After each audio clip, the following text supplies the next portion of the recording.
Most seven-figure businesses never hit the eight-figure mark. And over the next few videos, we're going to go over the most common steps that almost always translate into eight-figure growth. Hey, my name is Chris Guerriero, and I've been in business for over 30 years. I have a portfolio of 12 companies, and I hold equity in multiple 7, 8, and 9-figure brands. So I have a unique insight into what works today, both in my personal companies and in the companies that I invest in. Now, if you have a six-figure business, you will still grow from what I show you here, but I put this video together specifically for seven-figure companies that want to hit the eight-figure mark in the next 12 to 24 months. And it doesn't make a difference if I'm starting a company from scratch or if I'm walking into a company as an advisor or an investor. Initially, I always look at four things. I look at the amount of market share that a company owns compared to the amount of market share that's available in their industry. And with my team, the term that we use for that is reach. Then I look at how they're generating revenue compared to how we generate revenue across all the companies inside of my portfolio. And third, I look at what they're doing to retain their current customers and get them to purchase more. And fourth, I look at their organization or their structure, which is what holds the boat together while we keep piling more and more customers in. And it's always in that order. And what you'll find is that seven-figure companies that get stuck, they usually get stuck because one of those four things is either too weak in their organization or because they're focusing way too much on one of those four things. For example, it's easy to grow a 6 or 7 figure company if you believe that sales are the most important thing to focus on. And then you go ahead and you put all your time and your effort and your focus into selling more and more people, whether you're selling products or services. But there's no way to sustain that when you get into the high sevens. And it's almost impossible to get into the 8 or 9 figure range with that mindset. On the other hand, there's also a lot of seven-figure companies that go out there and they hire consultants who tell them that they need to systematize everything in order to keep growing. So they focus on creating these systems instead of growing market share and then driving new sales and then over-delivering to customers so that those customers want to keep buying from them. But systems are a complete waste of time if you don't have the other three areas working properly. It doesn't mean that it's a waste of time. It just means that they're a waste of time if you don't have the other things going on in your business. So if you're a seven-figure company, the first thing you want to do is write all four of those areas down, either on a piece of paper or if you're like me, you put it on a whiteboard inside of your office so that you're reminded every minute of every day that you need to pull those four levers every week, if not every single day that you're in business. But hey, if it's that easy, why do so many companies get stuck at the seven-figure mark? In my experience, it's because they don't understand how to get super clear on the few key actions that drive growth in each of those four areas. I will spend more time getting clear in business than I will on anything else because every bad decision that I've ever made from my early years at least came from jumping into projects too fast without talking to very, very smart people who were far more experienced than I was, and then studying what actions drove the greatest results for me. For example, when it comes to growing revenue, clarity around the few key actions that have the greatest effect on revenue and what metrics to track in order to make sure that you're on target for those are the two most important things that you need to be clear about.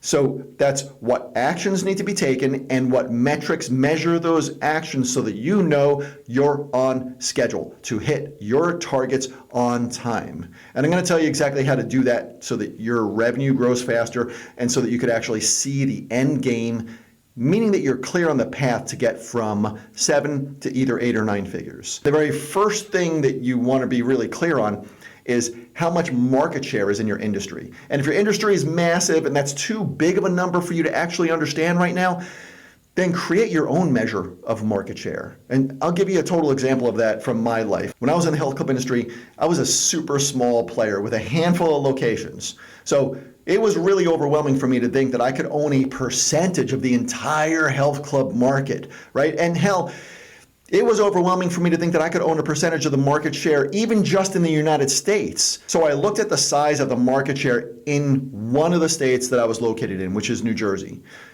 But at the time, I was this young dude in my 20s, and it was my first successful business. So even that market share was way too big for me to wrap my mind around. So I took out this map, and it was literally a paper map that I pinned on the wall in my office, and I drew this circle And that was a 5-mile radius around one of my locations. And my team and I spent months trying to figure out how many other health clubs were inside of that circle and how many members were paying to go to those other clubs, and then also how many people lived inside of that circle who weren't yet a member of a club.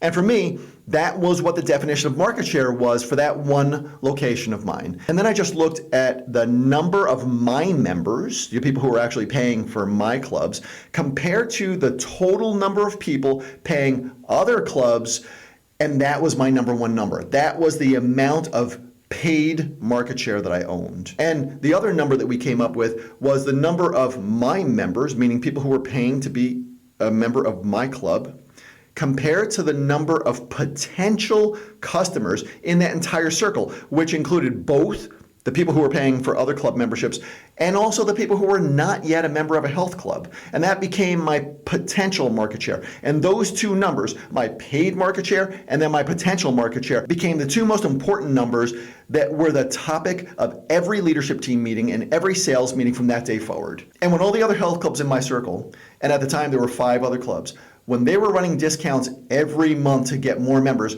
we stayed consistent with our pricing and pushed to take market share in every way that we could. And within a few years of us changing that mindset, 4 of those 5 competitors inside of that circle of mine either went out of business or sold to another owner. And obviously, we didn't gain 100% of the market share, but we grew massively while they struggled because we weren't competing for the same audience. Our competitors were discounting their prices to get everybody to join, meaning they were running ads to get people to basically put down the bag of potato chips, right? Get their ass off the couch and then get into a car and drive to a place where they know they didn't fit in and then pay for a membership that they know they probably wouldn't use.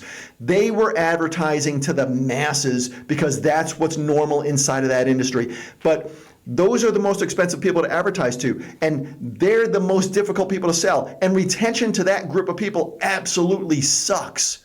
But we were fighting for market share. So all of our marketing focused on attracting the people who were already paying for health club memberships at other clubs, because we knew those people already understood the value of being in shape, and they already understood the value of being a member of a health club, and they already knew exactly what the other membership didn't give them. Either their club wasn't clean, or they didn't open up early enough, or stay open late enough, or their staff wasn't friendly enough, or they didn't have the most up-to-date equipment, whatever the heck it was.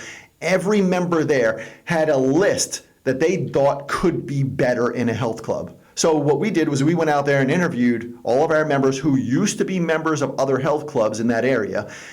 And we found out all the reasons why they moved from that other health club to ours. And that became the foundation to all of our marketing. So we advertised that we were the cleanest clubs. We were open earlier and we stayed open later than anybody else. We had staff that wiped down all the equipment on a regular basis so everything was clean. And we had friendly staff who knew everybody's name when they walked in, which, by the way, was super easy because people had to swipe their membership card when they came into our clubs anyway. And that brought up their name on the computer, so we just kind of trained our receptionists to say hello and then to use each member's first name. Every health club has that option. And then we had free towel service and we had free coffee and we had a lot of other extra amenities that nobody else in the area offered, which attracted a lot more members from other clubs who were already pissed at paying for services that we included for free in our membership. It didn't cost us much, but it brought in so many more people and brought our advertising numbers down considerably. And if they couldn't get out of their membership, we simply added the time that they had left on their current membership onto a membership at one of our clubs. So if they had 6 months left on a competitor's membership, we just added that onto the end of the membership that they bought from us. Or we gave them a spouse membership for free for 6 months. And because we led with service and value, and we focused on over-delivering once somebody came in, we took market share from every other club inside of our little universe. And our members were more loyal, and they stuck with their memberships far longer than what was industry standard at the time.